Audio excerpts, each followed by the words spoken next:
It was a quiet afternoon in the sleepy town of Fairgrove, the kind of day where the warm sun blanketed the streets and life moved at a leisurely pace. Officer Mark Lawson sat in his cruiser parked near Main Street, sipping lukewarm coffee and casually watching traffic drift by. It was the sort of peaceful shift that required little more than a glance here and there, the kind of shift officers looked forward to.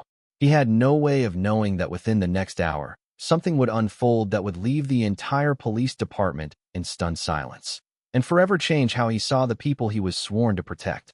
Just a few blocks away, an elderly man wearing a weathered navy jacket with faint military patches made his way toward the local grocery store. His name was Samuel Brooks. He walked with a slow, deliberate limp, his steps steady but careful, as though every movement carried memories of places and times long past. To most in Fairgrove, Samuel was just a background figure, the quiet old man who lived alone in a modest cabin beyond the edge of town, the one who came into town only occasionally for supplies, always polite, always reserved. Few gave him much thought. In a world that often rushed past, Samuel blended into the scenery.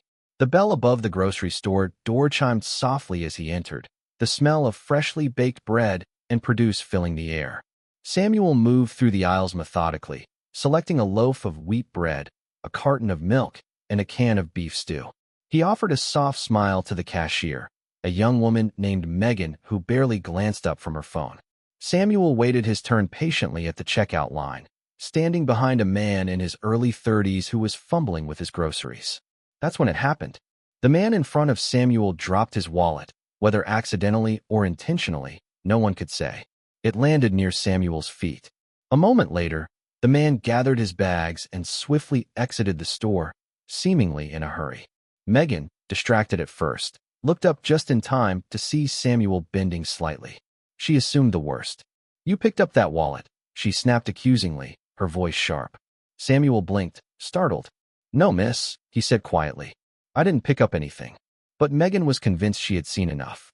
Before Samuel could offer any further explanation, the store manager, a rotund man named Mr. Draper, emerged from the back office. Megan pointed at Samuel, her face tight with suspicion. "That's him," she insisted. "He stole that guy's wallet." Without asking for any clarification, Mr. Draper reached for the phone and dialed the police. When officers Mark Lawson and Chris Denon arrived, the situation was presented to them as clear-cut. An old man accused of theft, an eyewitness account from the cashier. No need for a lengthy investigation, they thought. Mark approached Samuel, who stood calmly at the checkout lane. "Sir, we need you to turn around and place your hands behind your back," he said firmly. Samuel's brow furrowed. "Officers, I believe there's been a misunderstanding." "I didn't." "Turn around, sir," Chris interrupted more forcefully. Seeing no other choice, Samuel complied. The handcuffs were snapped onto his wrists with unnecessary roughness, and the old man winced slightly but said nothing. Customers in the store and parking lot watched the scene unfold, some with concern, others with indifference.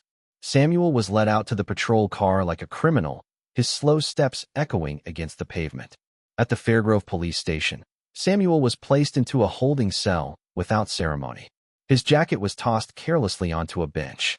Chris leaned against the wall, arms folded. "You know, Grandpa," he said with a smirk, "stealing someone's wallet is no small matter." Samuel only sighed and sat on the bench in his cell. He did not protest, did not argue. His demeanor was unervingly calm, as if none of this surprised him. Mark watched him through the glass window, frowning. There was something off about all this. Most people would be panicking, shouting, trying to plead their innocence. Samuel just sat there, dignified and silent. "I don't know, man," Mark said under his breath to Chris. "Something's not right. He's too calm." Chris chuckled dismissively. "Veteran scam artist, probably. Knows the drill." Still unsettled, Mark decided to at least process Samuel properly. He rifled through the pockets of the discarded navy jacket and froze when his fingers closed around a cold, solid object. Pulling it free, he found a badge, but not just any badge. It was an aged but polished metal shield embossed with a soaring eagle and the words, "United States Special Operations, Alpha Level Clearance." "What the?" Mark breathed out loud. Chris wandered over, his amusement fading as he caught sight of the badge. "Is that real?" Digging further, Mark found Samuel's wallet. No credit cards. No modern ID. Only a laminated card that looked like nothing he had ever seen, bearing Samuel's photo and a Department of Defense insignia. Feeling a knot tighten in his gut, Mark picked up the station phone and dialed the number listed on the back of the ID. It rang once. Agent Reed, Federal Bureau of Investigation. Identify yourself. Mark cleared his throat. Officer Lawson, Fairgrove PD. We have a man in custody, Samuel Brooks, possible theft charge. Silence. Repeat the name, Agent Reed said, his voice suddenly razor-sharp. Samuel Brooks. Another beat of silence, heavier this time. Then Agent Reed's voice returned, low and controlled. Listen carefully. Secure your station. Do not engage him. Do not question him. We are dispatching a team immediately. ETA, 30 minutes. The call ended abruptly. Mark stared at Chris, his face pale. Who the hell did we just arrest? Neither had an answer. Meanwhile, Samuel remained seated, seemingly unbothered, as if he knew exactly what was unfolding. When Mark hesitated by the cell, Samuel looked up and said mildly, You boys might want to brew a fresh pot of coffee. It'll be a long evening. Exactly 30 minutes later, the rumble of approaching engines announced the arrival of 4 unmarked black SUVs. Several men and women in black suits and earpieces swept into the station like a wave. Their leader, a steely-eyed man with a crisp demeanor, approached the front desk. Where is he? He demanded. Mark, wordless, pointed toward the holding cells. The agents moved quickly, unlocking Samuel's cell and, to the officer's astonishment, extending a hand in greeting and respect. Mr. Brooks, the agent said with deference, we sincerely apologize for the misunderstanding. Please come with us. Samuel rose with quiet dignity, nodding slightly. As he passed by Mark and Chris, he offered them a small, knowing smile, not mocking, but not exactly warm either. It was the smile of a man who had seen too much to hold a simple grudge. Before leaving, one of the agents lingered behind, turning to the stunned officers. Do you even know who that man is? They shook their heads. The agent exhaled slowly. Samuel Brooks served across 5 combat theaters. He participated in operations so classified, most of our own agents aren't cleared to even know the names. He personally disrupted plots that would have made headlines in every paper in the world if they hadn't been stopped. He's a legend. He's the kind of person whose service keeps entire cities safe, and no one ever knows. He gave them a hard look. You're lucky he's a forgiving man. With that, the agent turned on his heel and left. The station sat in stunned silence long after the SUVs disappeared down the road.